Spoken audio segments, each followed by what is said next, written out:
All through Naruto's life, he's lived alone. Not entirely alone in a literal sense, but kind of alone. Hiruzen wasn't physically there, though his influence was felt. He often would stop by to check up on Naruto and provide some cash to keep him alive. The same was done for Sasuke. But one thing that never quite sat right with me is why they would treat what could be the most important being in their village with so little regard. It's like building a nuke and just leaving it sitting on some warehouse floor where anyone or their mother could take it. That's when I realized that chances are Naruto was raised by someone in the shadows. My personal belief is that it was Kakashi who, as an Anbu agent, kept an eye on Naruto, as he was shown to do. But what if it were Itachi? What if Itachi raised Naruto instead? Welcome to the Amagi. Before we begin, only 25% of our viewers are subscribed, so if you're a fan of the video, please like and double check if you are subscribed. And with that out of the way, let's get into the video. The night of the Nine Tails assault was fresh on Itachi's mind. Quite a few years had passed since then, but considering the momentous occasion, he couldn't help but look back on his path to this moment. He was being admitted into the Anbu, and at such a young age, too. He was only 11, and the earliest point officially allowed was 13. Despite this, the officials were looking the other way due to the insistence of Danzo Shimura, who, after seeing what Itachi was capable of, couldn't help but try to get him in as soon as possible. The career of the average Anbu agent rarely exceeded the 30s. There were some agents who managed to stay active well into their 40s, but the moment the prime was lost, most knew it was time to move on with their life. Danzo wanted to make as much use as possible out of Itachi's youth, hoping to squeeze as much service as he could from the young man. Hiruzen was never the best Hokage. This Itachi knew. This the whole village knew. In times of trouble, Hiruzen couldn't be trusted to make the hard decisions. He was in no way ambitious, nor was he courageous enough to push the envelope and make things happen. He was not a boat rocker. He was content in the doldrums of his life, which left many to criticize him, especially after his decisions on how to end the Third Shinobi World War brought up the concept that he had squandered the sacrifice of many patriots. At best, he was a do-nothing, and at worst, he was a traitor to the ideals of the village, forgetting that the will of fire was a flame embodying courage and passion. But despite what people said about his political stances and strategies, Itachi knew one thing for sure. Hiruzen was a good man. Deep down, he was all fluff. Perhaps that's why he was such a bad leader. If it was possible for there to be a good way to be a bad politician, Hiruzen had found it. His heart was kind, concerned with others and the well-being of all those around him, even if he didn't seem that way. Often, people talked about how he always left orphans to fend for themselves, only ever providing them funds but no connection. What nobody realized was that he was still taking care of them. For instance, there was Naruto, who had been orphaned during the Nine Tails assault, who was now being kept up in an apartment of his own. Hiruzen was no miracle worker, and there were no orphanages around the village. Instead, Hiruzen had his own little program where he would take orphans and give them a place to live, allowance to survive, and teach them through trial and error how to survive on their own, so that when the time came that they needed to enter the workforce and provide for themselves, that they would have the means to do it with. Hiruzen did a lot of good things that he sometimes never received enough credit for, and even more to his credit, he never mentioned those things to achieve sympathy. Why was Itachi thinking so much about Hiruzen right now? Because it was Hiruzen who had given the green light on Itachi's admittance into the Anbu. Without Hiruzen's approval, it could not have happened, and it almost didn't. Itachi was way too young to be in special forces. Despite being considered way ahead of his time, having seen battle in his days, he was about to be kept out of the Anbu by Hiruzen's own orders. The reason for that being that the world of the Anbu was a dark one. If the shinobi world was steeped in darkness, then the Anbu was the heart of that darkness. The things Anbu agents did would keep them up at night. They couldn't sleep from guilt, but worse still, due to the national security implications of what they did and knew, they could never seek proper counseling or therapy. They couldn't tell anyone. The shinobi world chewed people up and spat them out, and none understood that better than a member of the Anbu. Hiruzen knew that. Some hearts were too kind for this line of work, as necessary as it was. Itachi had everything that would make a good Anbu agent, but the one thing he didn't have was an unfeeling heart. Rarely expressive, one could look into Itachi's eyes and peer beyond the exterior to see joy, sorrow, pain, and love. His face didn't need to change. His large eyes bore his soul vividly. He was young and innocent, so Hiruzen had reservations of exposing Itachi to assassinations, political sabotage, and at the worst possible case scenario, complete massacre of unarmed individuals. Such was a war crime, but war always seemed so clean when put on paper. Sometimes things had to happen, and when they did, the Anbu were the ones sent in. Can you imagine putting an 11-year-old in the driver's seat of a travesty on that scale? Hiruzen hoped to never have to give that order. He was a better man than that, or so he liked to tell himself. But even if he ever did need to give that order, he would do it himself before he ever asked an 11-year-old to do it. That's why when Itachi was brought forward, he made it clear that Itachi couldn't do anything real in the Anbu until he was at least 13 years old. Honestly, Hiruzen still thought that was too young. He'd been pushing for raising the official age of Anbu enlistment, but that had received pushback from those who said that they wouldn't get more than 10 years of service out of someone that age. But given everything, Danzo had no choice but to accept. If he refused to take it easy on Itachi, he would never have him. So Danzo agreed, and Hiruzen allowed it to happen. Hiruzen right now was admitting Itachi into the Anbu Black Ops and giving him his first mission. Now we finally circle back to the Nine-Tails assault on the Leaf that Itachi had been thinking about. One big reason why he was thinking about it so intensely right now was because his mission revolved around that event. "You have a little brother, don't you, Itachi?" Hiruzen asked. Itachi nodded. "Sasuke Uchiha, 5 years old." Hiruzen smiled. "That's good. How good are you with your little brother?" Itachi shrugged. "Pretty good. I used to take care of him when he was a baby. Now I just make sure he doesn't get eaten by bears when he's playing in the woods." "Perfect. Sounds like you qualify for this mission." Itachi was curious. "What, am I protecting someone from getting eaten by bears?" Hiruzen nodded his head. "From lions, tigers, and bears." "Oh my," Itachi exclaimed. "Well, not just from those. Those aren't much of a concern in the village proper, but there are other threats, including the most dangerous predator of all, man." Itachi's eyebrow raised along with the questions in his head. Hiruzen then began to explain. "You see, years ago, maybe 4 or 5, this October, the Nine-Tails escaped its vessel. I'm sure you remember." "I do. I was there with Sasuke. We barely got out alive." Hiruzen thought back on those moments as he stroked his chin. "It was a very difficult time for many. I still don't think the village has completely healed from that scar. The physical remnants of what happened that day are long gone, but the memories and the loss of life we feel every day." Itachi looked down solemnly as if offering respect to those who had perished. Hiruzen continued. "How much do you know about the Nine-Tails assault?" "Just the standard stuff," Itachi said. "Like where it first appeared, where it went, what it destroyed, and that it was possibly a planned assault. Some think we Uchiha had something to do with it due to the appearance of a Sharingan in its eye." Hiruzen understood. "Paranoia exists everywhere these days. There was no closure from that, and the citizens are looking for a place to pin the blame. The Uchiha have so far been the center of this attention due to their connection with the Sharingan, and just as all humans who get overly emotional, they say and do things that are unfair and don't really matter in the long run. But the thing is, you're not the only one who's being unfairly treated." Itachi cocked his head to the side as if looking for more information on that. Hiruzen delivered it. He pulled up a folder, opened it up, and sat it on his desk. That folder included an image of a young child with blonde hair. "This is Uzumaki Naruto. He was born during the time of the Nine-Tails assault. His parents were killed, and he is the Nine-Tails." Itachi looked up at Hiruzen with alarm and skepticism in his eyes. "Allow me to explain. Do you know what a Jinchuriki is?" "Yes, someone who acts as a human vessel to hold a tailed beast." Hiruzen nodded and continued. Yes. Well, this boy is the Nine-Tails Jinchuriki. There were no better candidates at the time, and the tailed beast was sealed into him, despite the fact that he's actually the hero of the village for sacrificing his body to protect everyone. He is the center of unfair criticism and hatred. Life is hard for him, especially given that he has nobody to turn to. I would be there if I could, but the best I can do is check up on him every so often. So I take it that you want me to be his shadow, watch him from a distance, and keep him safe in case someone comes for his beast." Hiruzen shook his head. "No." Itachi was now confused. "Then what do you mean?" Hiruzen began to explain. "At first, I was considering getting the boy a shadow, and you were on my list. But listening to you talk about your little brother, I had a better idea. I want you to take a more hands-on approach." "Hands-on?" Itachi questioned.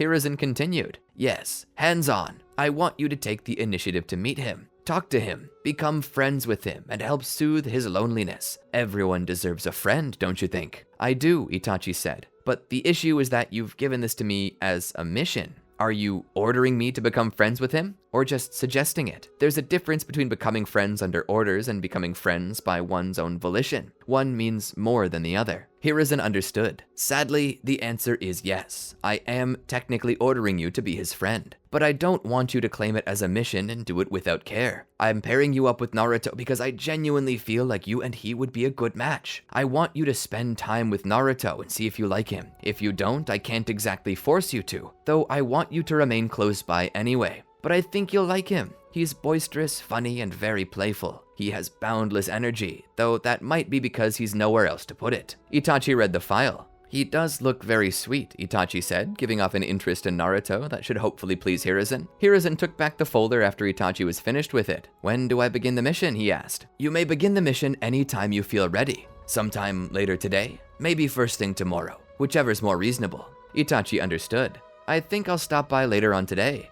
Will I be in full Anbu garb? Hiruzen shook his head. No, you will be undercover as Naruto's new friend. You will have no visible weapons on you. If you can conceal weapons where neither Naruto or anyone else will see them, you're free to do so. Am I to just show up, or are you planning to introduce me? Itachi asked. You're thinking ahead, Hiruzen said. I like that. And yes, I will introduce you. As soon as you're ready, give me a call and I'll set up the meeting. Itachi stood there silently as Hiruzen finished. Is there anything else, Lord Third? Hiruzen shook his head. No, thank you, Itachi. You're dismissed. Itachi would leave. He would go straight home, where he would tell his parents the good news. Despite the fact that they wanted to celebrate, he told them that he couldn't because he had a mission to get to, which they respected. He would go upstairs to his room and change into some more leisurely clothes, something not too far removed from what he used to wear in the academy day in and day out. He would look at his weapons. Using Fuinjutsu, he would seal the weapons into the skin on his back. That way, they'd always be hidden from view, yet easily retrieved whenever he needed them. Once he was finished, he picked up the phone and called the Hokage to tell him that he was now ready to meet Naruto. Hiruzen would tell him the location to meet him, and Itachi would acknowledge. Itachi would bid his family goodbye and walk out the door. He would head to where Hiruzen had told him to meet, which was right outside of an old apartment building. Itachi arrived a little early and proceeded to wait for Hiruzen. About 10 minutes later, Hiruzen arrived. I hope you haven't been waiting too long. Oh, I only just got here, Itachi said. Together, they walked into the apartment building. Getting to the apartment they were looking for, Hiruzen would knock on the door 3 times. A few moments would pass. Hiruzen would look down at Itachi and smile brightly. As awkward as it was for him to try, he would attempt to return the smile. Not long after, the sound of locks moving were heard as the door opened. Naruto peeked outside to see Hiruzen. His gaze turned to Itachi for a moment before returning back to Hiruzen. Hello, he said cautiously. Hiruzen, still smiling, spoke. Hello, Naruto. May I come in? Naruto nodded and opened the door all the way, all the while keeping his eyes on Itachi. Itachi and Hiruzen walked in as Naruto closed the door behind them. Naruto then led them into the main living area. Hiruzen took a seat on the couch and implored Itachi to join him. Naruto would take a seat on the opposite side of the room, in a chair. Hiruzen would speak. How are you doing today, Naruto? Fine, was all he said in return. Have you been eating well? Is your allowance lasting? Do you need anything else to tide you over? I think I'm okay. Are you eating other stuff besides just ramen? Hiruzen asked. Naruto smiled mischievously. Maybe. Hiruzen chuckled. Well, here's an extra $10. Consider getting yourself something healthy. All the while they were speaking, Hiruzen couldn't help but notice Naruto looking over at Itachi quite a bit. Hiruzen looked over. Before my senile mind forgets, let me introduce you to my friend. This is Itachi Uchiha. Itachi offered a bow of greeting toward Naruto. Naruto offered a quick, half-hearted bow. Pleasure. The pleasure's mine, Itachi said. Hiruzen smiled. I brought Itachi today because I realized that you and he share some common personality traits. I was thinking that you two might make for good friends, so I offered to introduce you to him. I hope that's okay. Naruto nodded. That's alright. Hiruzen then spoke. I thought you could both use a friend, and so I thought, why not see if they like each other? After all, it's better for two similar people who don't have many friends to share their experiences, because then they might become friends. Wouldn't you agree? They both responded by nodding their heads in agreement. Hiruzen then stood. I think I'll get out of you boys' hair. Just be patient and open with each other. Play nice, okay? Naruto offered a thumbs up, and Itachi agreed in silence. Though he did not respond, his eyes spoke for him. Hiruzen headed for the door. If either of you need me, you know where to find me. He exited the room, leaving the two behind. The two then sat in silence for a time, just looking at each other. This was the standard starting procedure. Because they didn't know each other very well yet, they were each feeling kind of intimidated by the other. It was that awkward springboard, that air of uncertainty before first words, that question of will we become best friends, worst enemies, or anything in between. These were the questions both thought about, even if not in the mind, but the heart. This was Itachi's mission, however, so he knew he had to take initiative. Naruto had no incentive or need to be Itachi's friend. Itachi, on the other hand, was performing a mission, so he was more or less required to be Naruto's friend, whether he wanted to or not. So Itachi spoke. "What do you like?" Naruto shrugged. More awkward silence passed. Naruto then spoke up. "I like ramen. What's your favorite part?" "I like the Narutomaki." Itachi let out a slight smile and a chuckle. I can't imagine why. That being said, Naruto was currently wearing a Narutomaki t-shirt, white with a pinkish salmon color swirl in the center. "My name is a coincidence. I like the swirly thing. It tastes like fish. It's delicious. But I don't like menma." "Menma?" Naruto shook his head. "They taste icky." Itachi tried to remember what menma was. Then he remembered. "Oh, you mean the fermented bamboo shoots?" Naruto nodded. "Icky." Itachi never really thought about them. He could understand not liking them. Fermentation often produced a strange taste that people disliked. Some people loved it, but it wasn't for everyone. "Is there anything else you like to do? Do you like to play games?" Naruto shrugged, and Itachi was already getting tired. They weren't getting anywhere, and Naruto wasn't ready to open up, so Itachi started making suggestions. "Well, would you like to go out and have a little fun?" Itachi asked. "Maybe we can find something fun to do together." "Like what?" Naruto asked. "Anything. Beats sitting here and staring at the wall, don't you think?" Naruto wouldn't say. Frankly, if he wasn't in the mood to have fun, trying to have fun was more effort than it was worth. But considering that he was entertaining a guest, he might as well consent. So they decided to go out. Picking up that 20 on the way out, they thought about what they might do. "We could go window shopping, get you something nice, buy a game, get something to eat. What do you think this money's good for?" Naruto shrugged.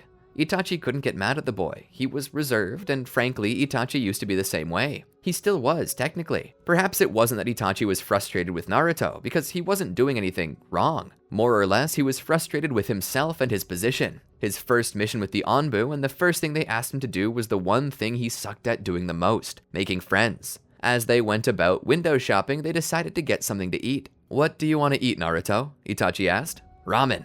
Itachi shook his head. "Mr. Hiruzen said he didn't want you eating anything that wasn't good for you, so what should we get?" "Ramen."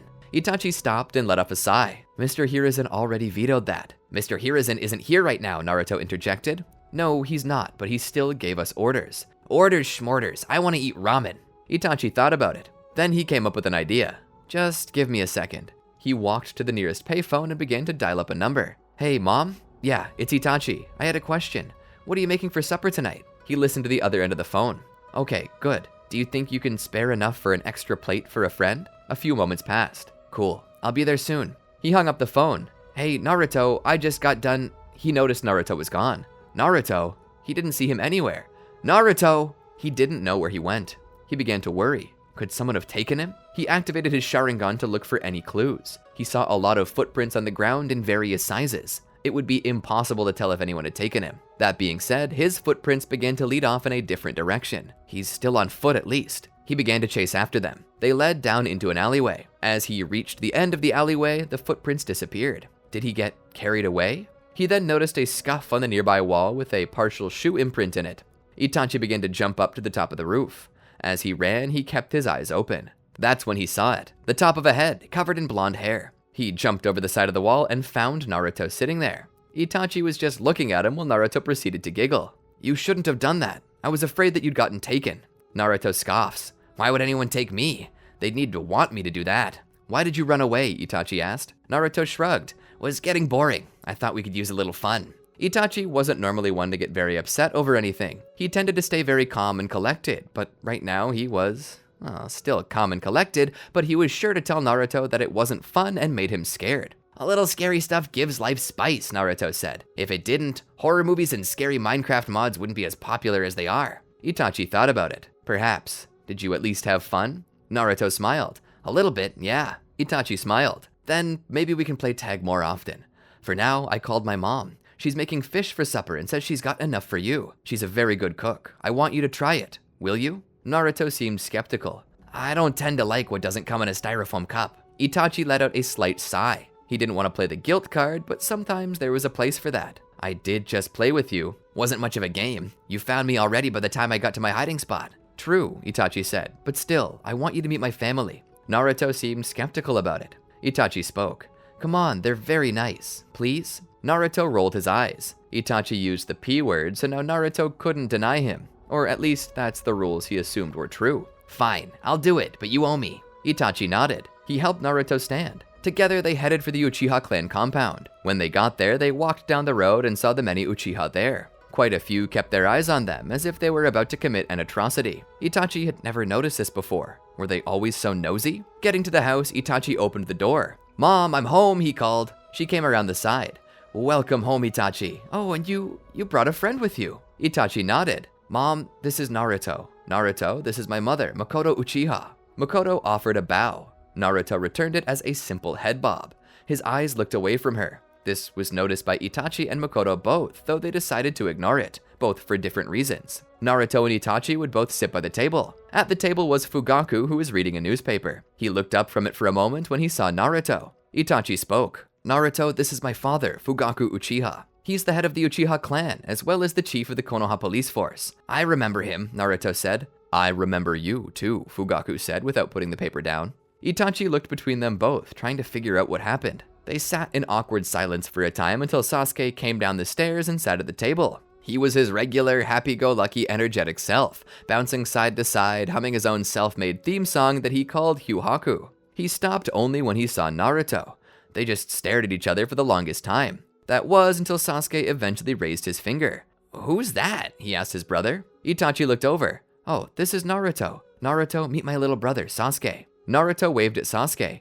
Hi, Sasuke said as he waved back. I like your song, Naruto said. It's my own personal theme song. I came up with it. Just wait till we get to my badass action theme. It's called Kokuten. He started to hum it when Fugaku spoke. No badass music at the table, Sasuke. Aw man, Sasuke said as he crossed his arms with a huff. You only say that because you never got a theme. Eventually, they brought out the food. As they ate, Fugaku spoke. Been staying out of trouble, Naruto? He asked. As far as you know, Naruto responded after cutting his eyes at the Uchiha clan patriarch. You two got a history you don't know about? Itachi asked. Not my place to say, Fugaku said. Naruto's your friend. Ask him. Itachi looked over at Naruto, but decided to let it go when he realized that this was becoming more and more contentious than he hoped. That's when Makoto spoke up. Tell me, Naruto, what's new? Any fun shows you like? Games you've played? Naruto shrugged. He remained silent. Sasuke then spoke. You don't talk much, do you? Naruto cut his eyes at Sasuke. Sasuke then spoke. If you're scared of my parents, you don't need to be. They're really nice. I'm not scared, Naruto said. I just don't like them very much. Sasuke's eyes widened. You don't like my parents? I didn't think that was possible. Are you sure your head's screwed on right? Pretty sure. Yours? Naruto shot back. My head is perfectly fine, Sasuke said. I just think you're dumb if you think you can come into my house and say you don't like my mom and dad. Naruto was gritting his teeth. What can I say? They just suck. Sasuke slammed his fist down on the table. Sasuke, Makoto snapped. Settle down, son, Fugaku said. Itachi elbowed Naruto. Try not to rile up my brother, please. Sasuke then spoke. How dare you? You say that my parents suck? Your parents suck. Where even are they? I think I'd like to give them a piece of my mind. Naruto came over the table and pounced on Sasuke. Sasuke, Makoto shouted as Naruto jumped on top of him. In a moment, Naruto's fork passed into Sasuke's cheek before Itachi grabbed Naruto by the collar and jerked him away, pulling him back across the table. All the while, Sasuke was screaming, covering his cheek as if the world were coming to an end. Itachi dragged Naruto out through the front door and threw him down. What the hell is wrong with you? He provoked me, Naruto said. You provoked him, Itachi shouted back. Your whole family provokes me, Naruto shouted, loud enough that his voice carried through the night air before echoing back. Itachi was silent as Naruto curled up.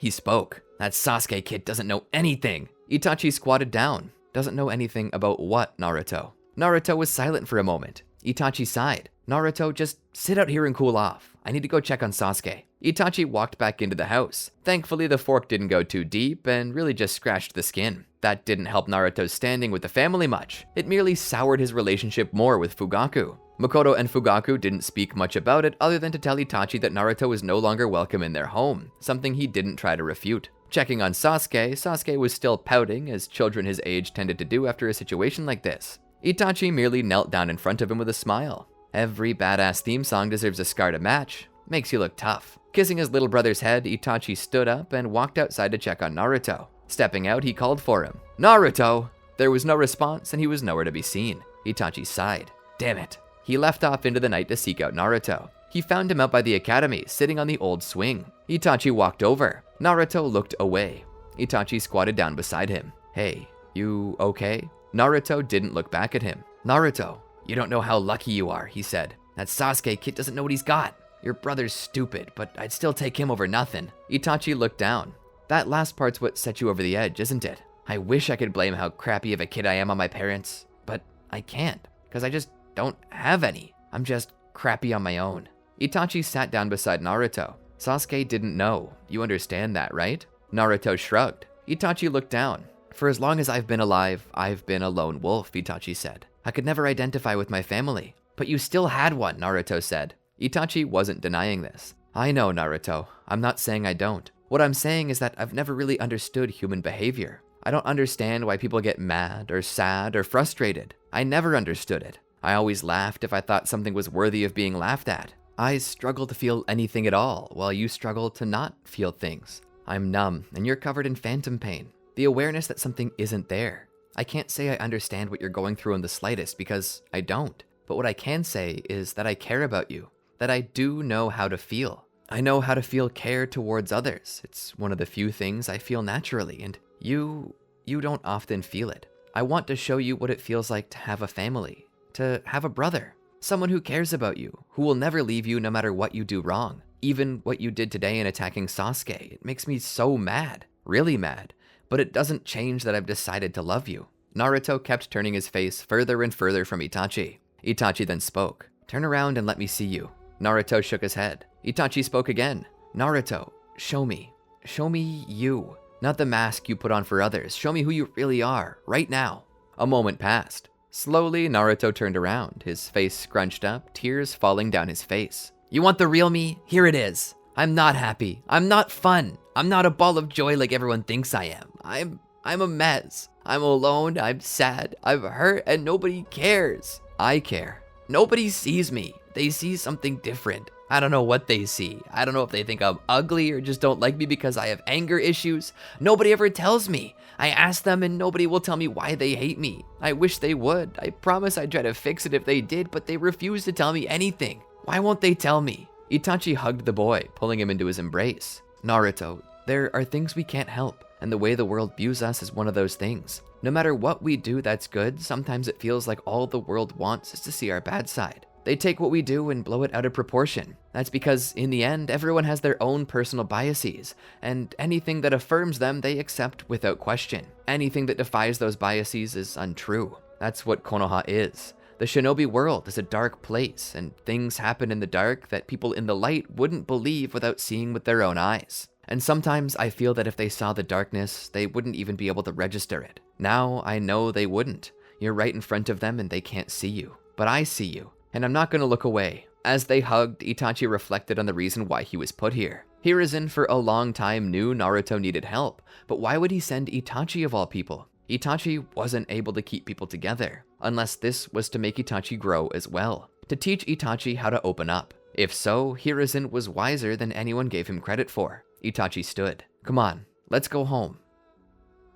Hiruzen obliged and allowed him to do as he pleased. Though always slow to warm to new people, Naruto did begin to feel more comfortable around Shisui. A year passed and their little trio ended up becoming the closest of friends. But life was changing for Naruto. He began developing as a person. He had joined the Shinobi Academy. That being said, Naruto was trash at being a ninja. This wasn't designed to be an insult, this was just an honest opinion held by both Itachi and Shisui. So they took it upon themselves to help him learn. They explained to him Shuriken Jutsu, since this was what they were so good at. Accuracy is the key to Shuriken Jutsu. This requires intuition, perfect body control, and the ability to do math quickly in your own head. Naruto was already getting confused, so Itachi's explanation seemed to go into one ear and out the other. Shisui then spoke up. It's just something you get a feel for with practice. By practicing, you learn which angles work and which don't. Then you just wing it. Itachi looked over at Shisui questioningly, wondering how he could chalk Shuriken Jutsu up to something so brutish. That's when Shisui explained it. We're Uchiha, Itachi. We have the benefits of the Sharingan. That means we can see things more quickly and process things faster than others. Naruto doesn't have the benefit of extra perceived time, so cutting out all the mental work, he can find a way to manage. Itachi thought about it and noted that it did make sense, but then he began to wonder what might happen if he too, with his incredible reaction time, were to apply the same principles. Could he not throw more kunai and shuriken in an even grander number and pattern? As they continued to train Naruto, Shisui would finally stop Itachi while they were alone and officially switching out of their shifts to ask a question. "Why do you train Naruto?" Itachi gave an honest answer. "Because he needs it. He wants to become a shinobi, but he's never gonna get there on his own without a little assistance." Shisui thought about it and agreed. Naruto wasn't the best, but since they began training him, he had gotten a lot better. "Why don't you train Sasuke though?" Shisui asked. "I've seen Sasuke coming up to you before we go train together, asking for you to bring him along so he can learn, and you always promise him you'll do it later, but you never do. So why do you make time for Naruto and not for Sasuke?" Itachi thought about his answer before giving it. "You see, Sasuke's a gifted Uchiha. He has a lot of insane potential, more than me if I were to say so. But therein lies the issue. He's got potential to be better than me, and I was recruited into the Anbu just last year. That's age 11, not even legal. What do you think will happen to Sasuke?" Shisui began to understand. "You're sparing your little brother." Itachi nodded. "The world is a cruel place for shinobi, even more so if you're Anbu. I have a stiff heart that has a hard time processing certain emotions. Sasuke, though, Sasuke's nothing but feels. I don't want the darkness that is the system getting its hands on him and turning him into someone he isn't." "I see. That makes sense," Shisui said. "But that being said, Itachi, I don't know if that's your right to choose. Sasuke has the right to turn down admittance into the Anbu until he's ready, as did you. He deserves a choice, and if you can help him get that choice, it's your responsibility as his brother to do so." Itachi thought about these things as he was heading home. He was going to get a day off in the morning due to Shisui volunteering to take his shift for him and basically pull an all-nighter with Naruto under the guise of a sleepover. So when Itachi came home and saw Sasuke sitting at the table coloring something with crayons, Itachi decided to take Shisui's idea. He walked over to the table and sat down beside it and just watched Sasuke as he worked. The staring slowly became awkward and drew Sasuke's unbridled attention. "What?" Itachi, head propped on his fist, elbow planted into the table, spoke. "I was just thinking about a certain promise I made you not long ago and how I need to finally fulfill it." "What promise?" Sasuke asked. Itachi poked Sasuke in the forehead. At first, Sasuke was confused, but then the realization hit him. "You're gonna train me?" Itachi nodded. "Yes, I am." Sasuke jumped up with excitement, finally getting the chance to train with the shinobi he valued the most. The next day, Itachi would train with Sasuke, teaching him to utilize Shuriken Jutsu, telling him to look carefully and just keep winging it until he finds something that works. Sasuke had a few misses, but his accuracy was fairly high, likely because he was an Uchiha. Even though Sasuke had yet to awaken his Sharingan, it seemed his mind was able to process things at incredible speeds. Sasuke's growth was nothing short of astonishing, and he was proving every minute, for better or worse, that he had more potential than Itachi. But as more months passed, and eventually Itachi found himself turning 13, the Anbu could officially accept him into their ranks. Due to this, Itachi was eventually pulled off of guard duty for Naruto, with Shisui taking over. That being said, Itachi couldn't simply let Naruto go. He couldn't abandon the boy, so he continued to show up and play with Naruto as if nothing ever happened. One day, Itachi came home early in the morning from a long mission that had him staying awake for nearly 48 hours. It was a secret mission, of course, and people had died, many by Itachi's own hands. He had blood on his hands, and while that bothered him, he found his conscience was empty. He'd performed his duty, and they had performed theirs. The work they all did was dangerous work that often pitted shinobi against each other, so there was a certain honor to die at the hands of a skilled enemy. Your name would be written down in your village and remembered forever. Or at least that's how Itachi rationalized it, and it was working well so far. By the time he got home, though, his parents were already awake. Makoto saw him come in and gave him a hug. She sniffed him, causing her to turn her nose up in disgust. "You need a bath, son," she said. Itachi smiled and nodded. Makoto then pushed his hair to the side and took his hands. "Oh, you're tired, aren't you, baby?" Itachi nodded. "Well, go take a bath, and I'll get you something to eat for breakfast. Then you can head up to bed." Itachi nodded again, his own fatigue robbing him of words. He hit the bath and took no time relaxing, fearing that if he did so, he might fall asleep and drown. Heading downstairs, he got his breakfast and began to eat. Fugaku, reading the paper, spoke. "We've got another meeting at the Naka Shrine today," he said. "Another one," Itachi muttered through the brain fog. Fugaku nodded. "Yeah, I know. It's unusual for a second meeting to be called within the same week, but it's important, and everyone who is at least Genin level and an active service shinobi is required to be there. You think you can make it after your nap?" Itachi thought about it. "What time will it be tonight?" Fugaku looked down at his watch and then up at the clock on the wall out of habit, as if to make sure the time was correct. "At about 9 p.m., 13 hours from now." Itachi nodded. "I should be able to make it tonight, but Mom will need to wake me later tonight before the meeting starts, just in case I try to sleep through." "Your mother will wake you," Fugaku said. At just about that time, Sasuke came trotting down the stairs. "Itachi, you're home!" He nearly tackled his brother, causing Itachi to lose balance and have to catch himself with his hand. "Sasuke, leave your brother alone. He's had a hard few days. He's tired." Sasuke pulled off. "Do you think you'll have enough time to train me today?" Itachi smiled and shook his head. "No, baby, Itachi's sleepy. He needs rest," Makoto said. Sasuke made a pouty face at those words, but understood and sat down. After the meal was served, Fugaku stood and grabbed his flak jacket. "I'm off," he said. Makoto and Sasuke waved at him. Itachi, standing up, began to make his way upstairs to the bedroom. Makoto followed him, closing the curtains in his room. As Itachi fell into his bed, he was only lucid enough to hear Makoto wish him a good sleep before covering him up. Itachi drifted off to sleep. At about 7 p.m., Makoto woke Itachi up. She told him that he needed to get ready for the meeting and that she had fixed him dinner. Itachi was still sleepy, but he got up anyway. Grabbing his gear, he put it on and began to make his way downstairs where he got something to eat. After that, he stepped outside into the twilight, the darkness starting to take over. Shisui met up with him there and offered to walk with him to Naka Shrine. On their way there, they began to converse over what this meeting could be about. Itachi said that he thought it wasn't a good sign. If they felt the need to call a second meeting in the same week, it's likely that something important has happened. "And the chances that this could be them deciding to attempt a coup?" Shisui asked. Itachi looked over at his friend. "It's high. Very high." "What are we gonna do if they decide a coup?" Shisui asked. "I don't know. We need to figure something out." The two continued to walk toward the shrine until they saw everyone entering the building. Itachi and Shisui filed in behind everyone else. They found their seats and sat down. Looking around, they noticed that even a few of the rare attendees were there. "Something big is happening," Itachi said, "and I don't like it." It wasn't long until Fugaku took to the stage to speak. "Thank you all for attending this meeting. I promise it'll be short, but there's something we need to inform you about. The elders held a secret vote last night and the verdict is in. We are going to move forward with our plan to depose the Hokage and the Konoha Council in favor of new leadership. Battle plans are currently in the works and will be ready by this time next week.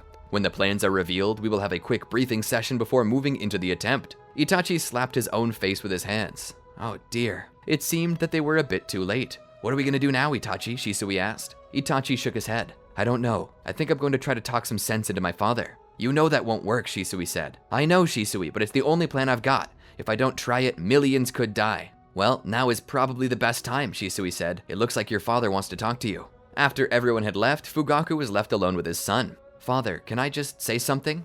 "Before you begin, Itachi, I need to say something myself." Itachi's shoulders lowered as he surrendered first remarks to his father. "Son, I'm quite proud of you for everything you've done. For becoming a member of the Anbu, and at such a young age. It's gotta be a record or something. But now it's time to leave that part of your life behind. I know you're nervous about the coup, but we need your help. You were the one closest to the Nine-Tails Jinchuriki, Naruto. We need you to go get him and bring him to us. That way we can unseal the Nine-Tails from within him. With that as our deterrent, we could probably get Konoha to surrender."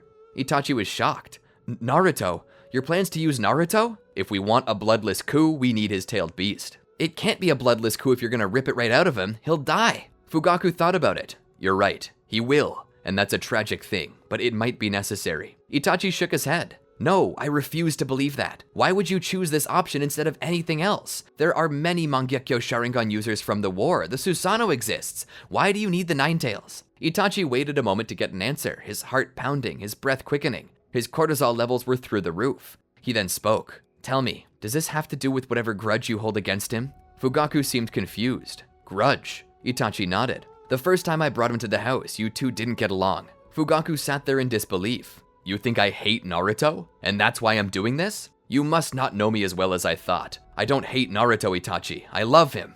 Itachi was confused. "Love?" Fugaku explained. "You think my feelings the day he came were from hatred? No, I never hated him. I always defended him. He's not just a street rat, Itachi. I don't know what Hiruzen has told you, but that boy is the son of the 4th Hokage, my best friend." Itachi was not exactly shocked to hear that Naruto was the son of Minato Namikaze. He remembered hearing the same some time ago from Hiruzen. However, the fact that Minato was Fugaku's best friend was something totally different. He didn't know his father was at all that close with Minato. Then, what was all that at the house that night? Fugaku ran his fingers through his hair to calm his emotions. "That wasn't hatred. That was me being disappointed in how Naruto was raising himself." "But that's the point, Dad. Naruto is raising himself. He's doing the best he can." Fugaku wiped his face with his hands, as if removing sweat that was starting to irritate him. "I know, son." "Then why did you ban him from our house?" Fugaku turned back to face Itachi again. "Because he attacked Sasuke and stabbed him in the face. I may be sympathetic towards him, but family always comes first. That's why I'm saying what I'm saying about Naruto right now. The Uchiha can no longer stand under the oppression of Konoha, and I can't stop them. I can't tell them to ride it out anymore. They'll do the coup without my approval. The best I can do is attempt to limit the damage, and the only way to do that is to seize the Ninetales and make a show of force. That wasn't us who attacked Konoha near 7 years ago, but it will be this time. And when we use the beast for the first time, it will also be our last time. So you're right, it's not a bloodless coup. Naruto's blood will stain the ground, and one day, right before I drop into hell for this, I'll tell Minato and Kushina I'm sorry. But all in all, it's the only thing I can do. If I don't, not only will more Uchiha die, but more Konoha nin as well. Men, women, children. I'm choosing the lesser of two evils. But you're still choosing evil, Itachi said blatantly. Fugaku thought about it. I suppose I am. But what other choice is there? I may be clan head, but I'm not all-powerful. In the end, everything's a democracy. Every political situation is a democracy. Votes cast by actions, delegates counted by firepower. One man, if strong enough, can become the majority over the masses. But I'm not that man. I can't stop this. So the best I can do is limit it. And that's the best you can do as well, Itachi. That's why I need you to use your position, your friendship, to lead Naruto to me. I'll make it as quick and painless as possible. He'll get to be with his family. The only ones who will suffer will be you and me. Itachi gripped the side of his head as he tried to process this. He turned around and walked out the door. As he did, Shisui was waiting outside. He walked up. Yo, Itachi, what did he say? He's gonna kill him. Kill who? Shisui asked. Itachi began to fill Shisui in on the situation. No, not little buddy. Itachi felt like he was gonna be sick. Right now, he was the crux of this issue. He was the fulcrum that the world was balancing on, and he knew it. The pressure was building. We need to tell Hiruzen. And tell him they did. Itachi felt like a traitor, but it was time to involve Konoha. Konoha needed to know what the Uchiha were doing, and so he told them. He told Hiruzen everything. He told them about the Uchiha uprising and their plans and the time that they would mobilize. Hiruzen was disappointed to hear this, though he wasn't exactly surprised. Calling an emergency council meeting, they discussed the next steps. Itachi and Shisui were called to testify there and deliver the information. It was then that Shisui mentioned something. This really was my last resort. I haven't told anyone about this. You five will be the first to know. I awakened my Mangekyou Sharingan during the war. Shisui displayed them. Outside of this room, nobody knows this. For the sake of Konoha, I bear the truth about myself that I hide for security. This Mangekyou Sharingan contains within it the technique known as Koro Amatsukami. It allows me to cast a subtle genjutsu that can alter people's way of thinking without them knowing it. Lord Fugaku has said that he has no other choice because the majority rules over his power, and he's not willing to watch his clan die. With this ability, I can alter the clan's way of thinking. Maybe this way, I can stop the clan from betraying the village. Hiruzen and the council members all began to speak for a time, leaving Itachi and Shisui in limbo. Hiruzen then looked back.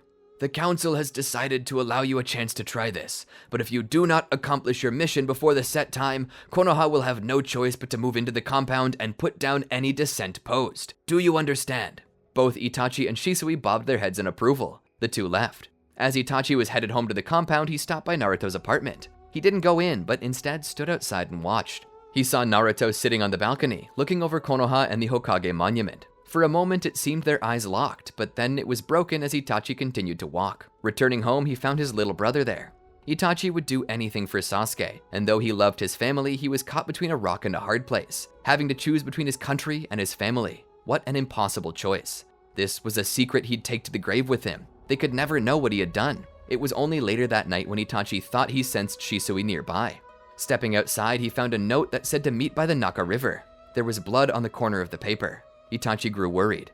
Heading to the river, Itachi stopped and saw Shisui there. Shisui, he called out. Shisui! Shisui looked back. He was bleeding from one eye. Shisui, what happened? Are you okay? Itachi drew a little closer when Shisui told him to stop. Shisui, what's wrong? Shisui began to explain. It was a mistake to tell Hiruzen and the council about this. Danzo tried to kill me. He stole one of my Mangekyou Sharingan. Itachi was shocked. We can get it back eventually. You've still got Koro Amatsukami, don't you? Shisui nodded. I do, but I can't use it. This eye that's left has an insanely slow cooldown time. I can't cast it again. Not until well after the time has come and gone. Itachi was startled. What are we gonna do? Shisui sat there for a moment. We're gonna perform a Hail Mary. I'm going to bet everything on you, Itachi, that your Mangekyou can handle this situation. But Shisui, I don't have a Mangekyou Sharingan. Shisui smiled. I know, but you soon will. Shisui reached up and plucked his other Sharingan from his head. Blinded now, he handed the eye over to Itachi. Itachi was confused. But how can I use this if it's still on cooldown? And why give it to me? Because you're the only person I can trust with it, Itachi. Don't let Danzo get it. Keep him from taking it yourself, Itachi said, realizing where this was going. Shisui smiled one last time. I hope, whatever your abilities are, that they help you in your path. Shisui then threw himself into the river. Watching his best friend die, Itachi couldn't help but feel the darkness and hatred of this world dig into his skull. Falling to his knees, still clutching the Mangekyo, Itachi's whole world fell apart. Without Shisui, there was no way for him to choose anything but the lesser of two evils. But which was the lesser? He now had to decide. The village or the Uchiha? Shisui's body would be discovered later, and it would be blamed on Itachi, who could never explain what happened. Indeed, that moment awakened his Mangekyo, and he was presented with at least one ability that contained a Genjutsu, but it wasn't like Konohama Tsukame. It was useless in this scenario. It was then that Itachi was confronted by Danzo. Itachi wanted to murder him, and Danzo knew this. But Danzo simply delivered a message to him. There's no way for you to stop the coup. The only thing that can be done now is the euthanization of the Uchiha clan. You can either join our side and wipe out the Uchiha and save yourself, or you can join them and die. What will it be, Itachi? Itachi shook his head. No, you can't. You can't make me choose like that. Danzo thought about it. I know you, Itachi. That which you love most. If you choose to stand against us, not only will we kill every Uchiha member, but we'll kill your brother as well. Join us, and we'll let you spare him. Deep down, you know they can't win. They may have been able to once, but you spoiled their surprise, so now we're ready for them at any moment. Itachi stood there, emotionally defeated. Danzo then spoke. That boy, Naruto, were you really willing to sacrifice himself to save your family? I should let you know, if you join the Uchiha, I will not only kill you and your family, but I'll strip that boy of his tailed beast. You'll never get away with it, Itachi said. Danzo scoffed. On the contrary, I will. You think the village will care that I killed the whelp? No, the village will applaud me. And due to the uprising, I'm merely acting in defense of Konoha as per my position's mandate. I'm doing no wrong. But you're surrounded by bad choices. You've already betrayed your clan, so there's no escaping being a traitor. If you decide to join the Uchiha, you may, but you'll die as a traitor to Konoha. But if you help put them down, you'll live. You'll still be a traitor, but at least you'll be alive. You have until tomorrow night. If you wait beyond that time, I will send Root in and they will kill everyone, including you. Danzo then left. Itachi, now by himself, began to wonder what he could do, where his life would end up. He was now left with no other choice. If he chose to stay with his family, they would all die, including Naruto and Sasuke. There was a chance the coup could succeed now that Itachi had his Mangekyo, but even if it did, the next world war would break out and more people would have died regardless. If he chose to stand with Konoha, he would have to kill his own clansmen and become a traitor to the village. The more he thought about it, the more obvious the lesser of two evils became. He either saved two innocent lives by staining his hands with blood, or he would condemn two innocent lives just to maintain his conscience. Itachi made the fateful decision that he needed to assist in the eradication of the Uchiha. Itachi could neither eat nor sleep, and his parents noticed this. Perhaps deep down they knew what had happened. Perhaps deep down they already knew what was coming. Through the day, Itachi wandered about until he found a certain masked man who he requisitioned for help, and help was granted. On that night, Itachi put his armor on and proceeded to wipe out the entire Uchiha clan, going from house to house, taking out civilians, all while the masked man blitzed the more militarized areas of the compound. Eventually, Itachi made it home. Entering, he stood behind his parents, who were already waiting for him. Mom, Dad, it's okay, Itachi. We know what's going on. Itachi approached them. I'm sorry. Fugaku spoke. No, I'm sorry. I was in a tough position, and because of that, I put you into one as well. We're both just men, caught in a tough position, forced to act upon each other by those we serve. For what it's worth, I don't blame you. Itachi was starting to cry. Mom, Dad, why are you not facing me? I don't want the last thing I see from you being your backs turned on me. Makoto spoke. Our backs may be turned away from you, but our hearts never will be. Trust us, it's better this way. When you do what you do, Itachi, close your eyes. Don't watch. And know that no matter where you are or where you go, we'll always be there with you. Itachi shook his head. Please, just take Sasuke and run. I can fake it. I can fake your deaths. Then I can flee and meet up with you. Fugaku shook his head. No, son. They'll know immediately and will kill you. I may be a lot of messed up things, and I think about how crappy of a legacy I've left behind when I'm dying. But one thing I'll never say is that I got my son killed due to my selfishness. So just make it quick. I love you. I love you, Makoto parroted. Itachi didn't want to do it. He grit his teeth and groaned at his rage and sorrow as they built up to a boiling point. Fugaku then spoke. Swallow your emotions, Itachi. You're no longer a child. Stop crying and fulfill your mission, or I'll be forced to do it for you. Itachi steadied his hand. It was as if time had ceased to move. He took a deep breath, and with a loud battle cry, he swung his blade, cutting them both down. As they fell forward, he felt his heart shatter. His tears ceased. He felt numb. He felt empty. It was only then that from behind, the door opened. It was Sasuke. "Brother, what's happening?" Itachi looked back. Sasuke was home early? Or maybe Itachi had lost track of time. Either way, this wasn't a good thing. Or maybe it was. Itachi realized what a monster he was, what he deserved. This was the moment, the time to push, to force Sasuke to awaken the power that would make him a king among ninja. He cast him under Genjutsu, causing him to relive everything Itachi had. Itachi knew that if he himself hadn't awakened the Mangekyo, he would have through this event, and now he was pushing it onto Sasuke. Was this the most intelligent thing to do? No, it wasn't. It was insane, traumatizing and scarring for life the one you loved most just so they could get a little bit stronger. That was insanity. But maybe Itachi was insane. His conscience felt as if the fires of hell were licking it. He was in anguish, utter pain, torture, so many emotions that Itachi wasn't used to. A man who had only ever been about cold logic was now lost to emotion without reason. Itachi questioned in some cases how this could even be real. I must be dreaming, or in hell or something. This can't be reality. Itachi was so detached that he continued to leave anyway. In his heart, it felt as if nothing had ever happened. His emotions were broken. The stress had become too much. His mind simply stopped trying to process it. It wasn't worth it anymore. Or so Itachi thought. That was until Sasuke appeared behind him, Sharingan blazing, attempting to attack him. Despite how skilled Sasuke was, Itachi was still way ahead of him. And even though Sasuke had awakened his Sharingan, it simply wasn't enough. He put him on the ground and knocked him out with Tsukiyomi again. As he saw Sasuke lying upon the ground, drooling into the dirt, Itachi felt it rush through him again. Panic, followed by sorrow. If Itachi were even 1% weaker, he would have fallen into a massive panic attack that would have left him debilitated. But instead, he kept focused. He powered through the emotions through sheer willpower, only displaying tears instead as he walked away. As soon as he was out of the village, he sat down under a tree and waited for the rush of emotions to leave him. They didn't. He instead puked right then and there. Not just once, but multiple times until there wasn't anything left to vomit. The masked man appeared beside him from out of nowhere. My, aren't we in a bad headspace right now? Itachi got control of what felt like a never-ending cycle of vomit and oxygen. Pulling back, he spoke. I'm fine. What do you want? The masked man spoke. I know you can never return to Konoha, so I propose somewhere for you to go that is safe. Meet me by the Naka River. I have an escape plan. Itachi nodded.